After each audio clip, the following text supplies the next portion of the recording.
కనకమహాలక్ష్మి తన కొడుకుని చూడడానికి స్కూల్ దగ్గరికి వస్తుంది. స్కూల్ దగ్గరికి వచ్చేసరికి ఇక బాబు మాత్రం తన తల్లిని తలుచుకుంటూ చాలా బాధపడుతూ ఉంటాడు. అమ్మ లేకుంటే చాలా బాధగా ఉంది. అసలు అమ్మని చూడకుండా ఇక ఉండలేని బ్యాట్‌మ్యాన్ చెప్పేసి బాధపడుతూ ఉంటాడు. ఎలాగైనా సరే అమ్మ దొరుకుతుంది. నువ్వు అమ్మ కల నెరవేర్చాలంటే స్కూల్‌కెళ్ళాలి కదా! అని ఈ విధంగా విహారీ నచ్చచెప్పి స్కూల్‌కి పంపిస్తారు.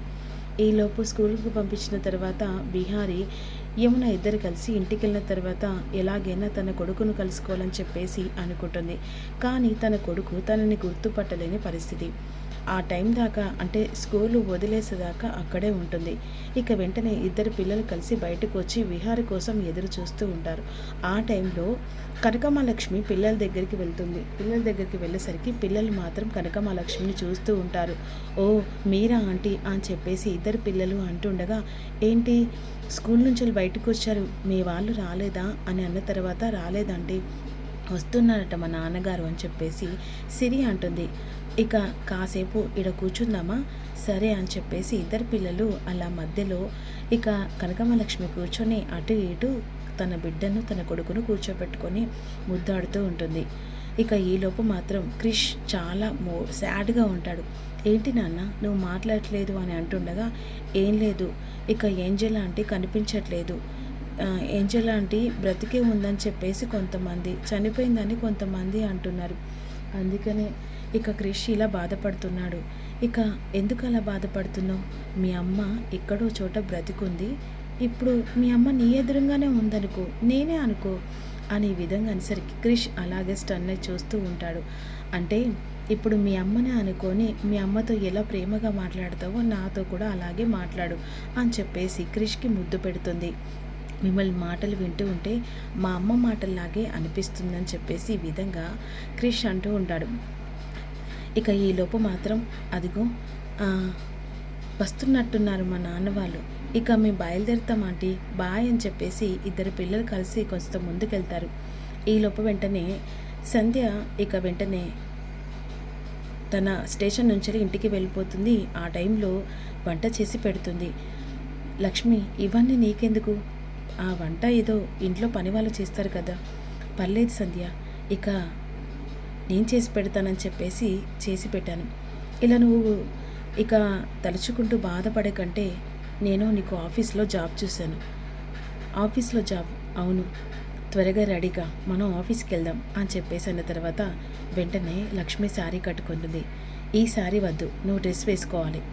డ్రెస్సా, అవును చెప్పను కదా, నువ్వు ఒకప్పటి కనకమహాలక్ష్మి కాకుండా మొత్తం నువ్వు చేంజ్ కావాలని చెప్పేసి అన్నాను కదా, అంటే ఇలా వెళ్తే బాగోదా అని చెప్పేసి లక్ష్మి అంటుంది.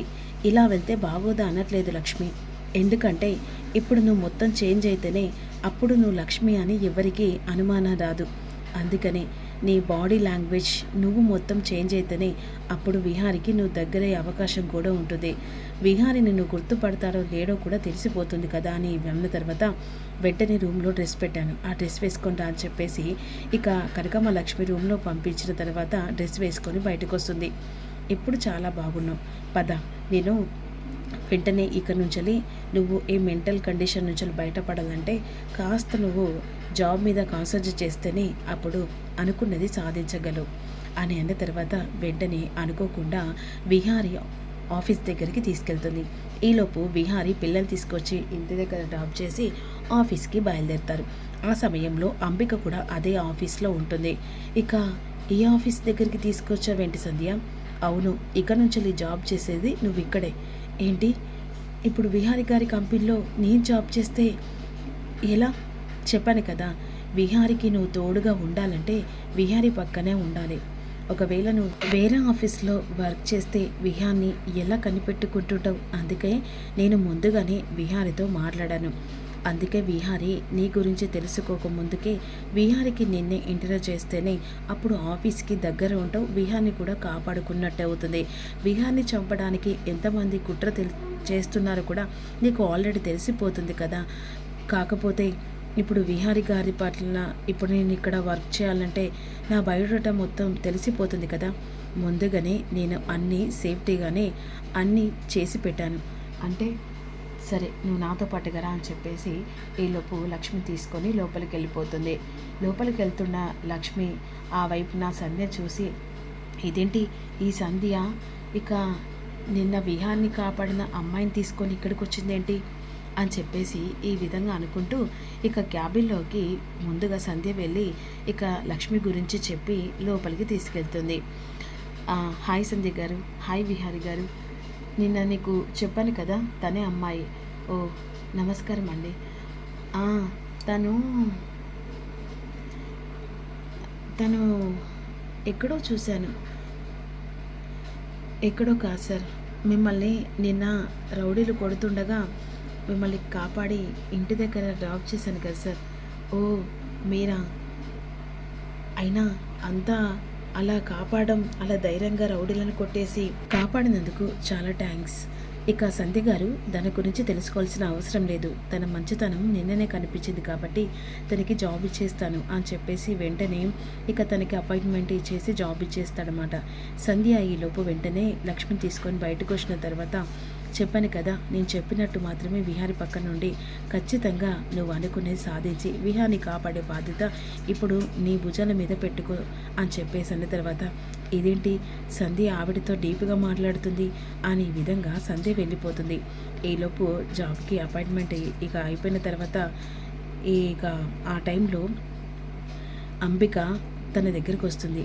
ఏంటి నువ్వు ఇక్కడ అని అడుగుతుండగా, ఇక ఆఫీస్లో ఇక్కడ జాబ్ చేయడానికి వచ్చాను. ఓహో, అసలు ఏం చదువుతున్నావు, అసలు ఏం చదువుకున్నావు, నీ బయోడేటా ఏంటి అని చెప్పేసి అంటుండగా కాస్త కంగారు పడిపోతూ ఉంటుంది కనకమహాలక్ష్మి. తన బయోడేటా మొత్తం ఇక అక్కడ ఆల్రెడీ తను కనకమహాలక్ష్మి అని చెప్పేసి ఉంటుంది కదా, ఇక్కడ వెంటనే తన మాట ప్రకారం విహారి కనకమహాలక్ష్మిని జాబ్లో పెట్టుకుంటాడు. లోపలికి వెళ్ళిన తర్వాత అంబిక, ఇక తనని జాబ్లో పెట్టుకున్నావట కదరా అంటుండగా, అవునక్క, తన గురించి ఏం తెలుసుకొని జాబ్లో పెట్టుకున్నావు, తన గురించి అడుగుతుంటే ఇక నీళ్ళు నములుతూ ఉంది. సంధ్య గారు ఇక తన ఫ్రెండ్ అని చెప్పేసి ఇంట్లో ఖాళీగా ఉంటుందని జాబ్లో పెట్టుకోమని చెప్పేసన్నారు. అంతేకాదు అత్త, ఆల్రెడీ నిన్న నన్ను కాపాడింది, అందుకే తనని గుర్తుపట్టి అడిగానురా. ఇలా ముక్కు మొహం తెలియని వాళ్ళని జాబ్లో పెట్టుకొని పెద్ద రిస్క్ అవుతుంది కదరా. పర్లేదక్క, తను చూస్తే అలా అనిపించట్లేదు, న్యాయంగా పనిచేసి న్యాయంగా డబ్బులు తీసుకునేదల్లాగా ఉంది అని విధంగా తర్వాత ఈలోపు, సరే నువ్వు అంటున్నావు కదా, తనకి ఒక పని చెప్తానని చెప్పేసి విహారి వెంటనే తనని పిలిపించి, ఇక ఇది వెంటనే 1 అవర్లో ఈ ప్రాజెక్ట్ని కంప్లీట్ చేసుకొని రావాలి. సరే అని చెప్పేసి వెంటనే ఈలోపు 1 అవర్లో టైం ఇస్తే తను ఇక 1 అవర్కు ముందుగానే కంప్లీట్ చేసుకొని వచ్చి తన చేతికి ఇస్తుంది. ఎందుకంటే అది మ్యాక్సిమం లక్షకి మాత్రమే ఆ 1 అవర్ లోపు వర్క్ చేసేది. ప్రాజెక్ట్ గురించి తెలిసేది కనకమహాలక్ష్మి మాత్రమే తెలుసు. ఇప్పుడు ఈ అమ్మాయి గురించి తెలుసుకోవాలంటే ఈ ప్రాజెక్ట్ తన చేతిలో పెడితే ఎలా హ్యాండిల్ చేస్తుందో తెలిసిపోతుంది కదా అని చెప్పేసి అన్న తర్వాత, సరేరా నీ ఇష్టం అని చెప్పేసి అంబిక బయటికి వెళ్ళిపోతుంది. ఈలోపు లక్ష్మి ఆల్రెడీ తనకి ఈ ఆఫీస్ గురించి ఆల్మోస్ట్ తెలుసు కాబట్టి ఇక తను టకటక ఆ వర్క్ కంప్లీట్ చేసుకొని వచ్చి చేతిలో పెడుతుంది విహారీ చేతిలో. ఆ టైంలో విహారీ ఇంత ఫాస్ట్గా ఉందన్నట్టుగా ఆలోచిస్తూ ఉంటాడు. వెంటనే ప్రాజెక్ట్ ఇచ్చిన తర్వాత ప్రాజెక్ట్ ఫైల్ను ఓపెన్ చేసి ఇక ఎంక్వైరీ చేస్తూ ఉంటాడు. అందులో తను చేసిన దానికంటే రెట్టింపుగా కనకమహాలక్ష్మి ఎలా యాజ్డీగా చేస్తుందో అలాగే చేసి తనను చూసి ఒక్కసారి ఆశ్చర్యపోతాడు. ఇదేంటి ఎంత త్వరగా ఫినిష్ చేసి వచ్చావు అని అనేసరికి, ఒక బాధ్యత నా మీద పెట్టినప్పుడు ఆ బాధ్యత నేను నాకంటే మీరు 1 అవర్ టైం ఇచ్చారు సార్, దానికంటే ముందు చేస్తేనే కదా సార్ అప్పుడు నా మీద మీకు నమ్మకం వస్తుంది అని ఈ విధంగా తర్వాత ఇక ఈలోపు అసలు మిమ్మల్ని చూస్తూ ఉంటే ఇక ఒకరిని చూసినట్టుగా అనిపిస్తుంది అని చెప్పేసి లేచి కాస్త బాధపడుతుండగా ఆ టైంలో ఇక లక్ష్మి అలా వెళ్తుండగా అన్ఎక్స్పెక్టెడ్గా పడిపోతున్న లక్ష్మిని విహారీ అదే ఆఫీస్లో పట్టేసరికి అంబిక చూసి షాక్ అయిపోతుంది.